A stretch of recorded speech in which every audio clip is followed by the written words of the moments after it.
At the meat exports in abattoirs in Australia and elsewhere, the veterinary profession must be aware of foreign diseases that may somehow come into the country, foreign or exotic diseases. The case which I'm about to present is not a foreign disease, but it looks clinically in some ways that it might be, because of the general signs for multiple etiological agents. The exotic disease we have to be aware of are particularly the transmissible spongiform encephalopathies. The bovine one is, of course, mad cow disease.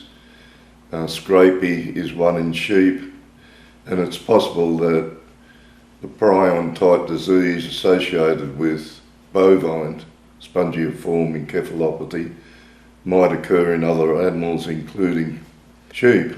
The characteristic clinical findings is a dummy type syndrome.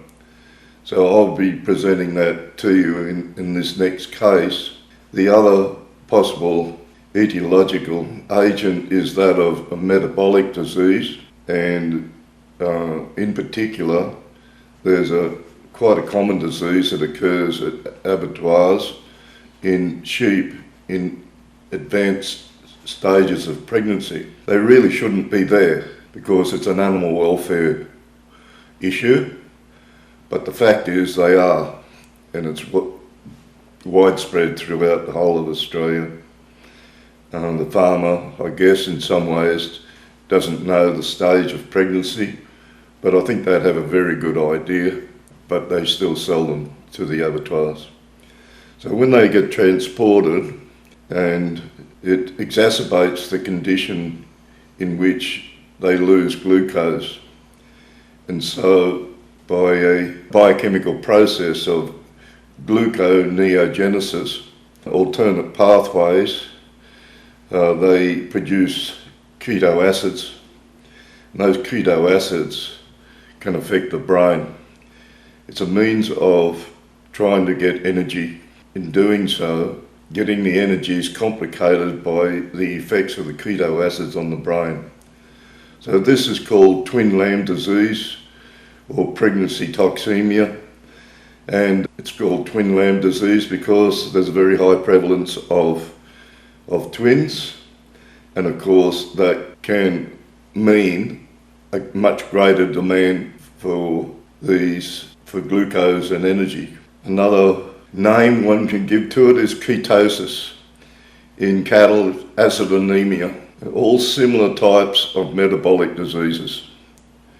So this one here, which I'll present to you, is a characteristic pregnancy toxemia. Could you get a photograph of a big udder and a belly? You got it on talk? Yep. You ready? Yep, ready, hang on. Photograph of the big udder there.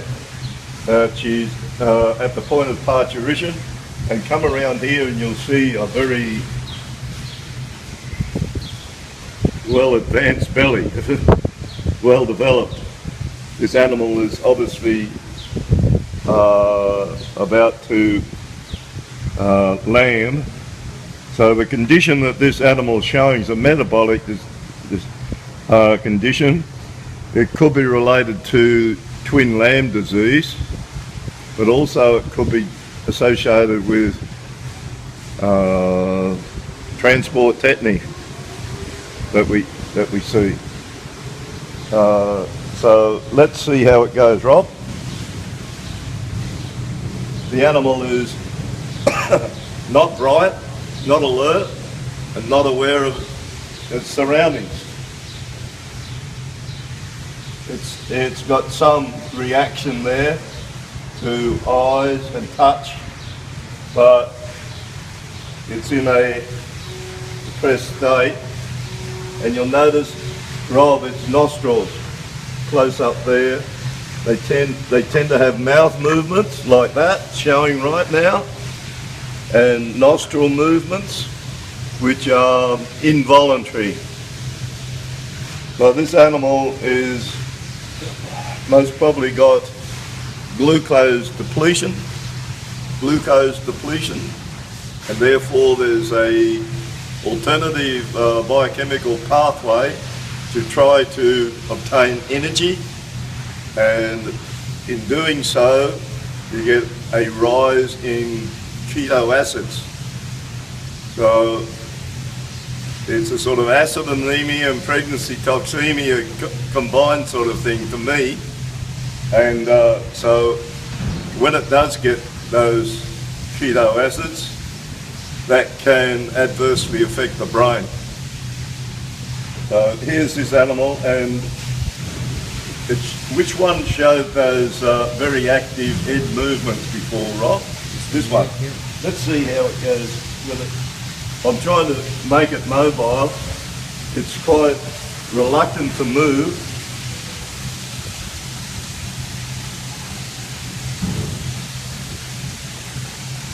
And before, not so long ago, about an hour ago, it went into this tetanic type state where head was going up and down, wasn't it? Yep. Sometimes you can hear listen, mouth movements, go close. You hear the crunching. Come on, do it. She's crunchy, what do you call it? Crunching her teeth together. Not certain whether she's in pain or this is just an involuntary movement. You can see how she's just very dull, reluctant to move.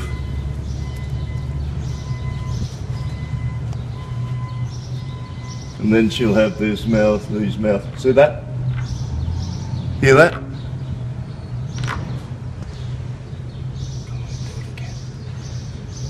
Did you hear it?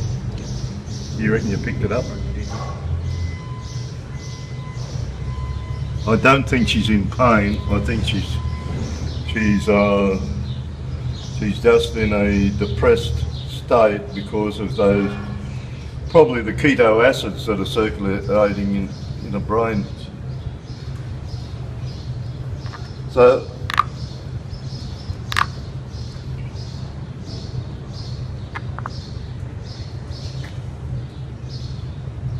she's got a corneal reflex, that's intact.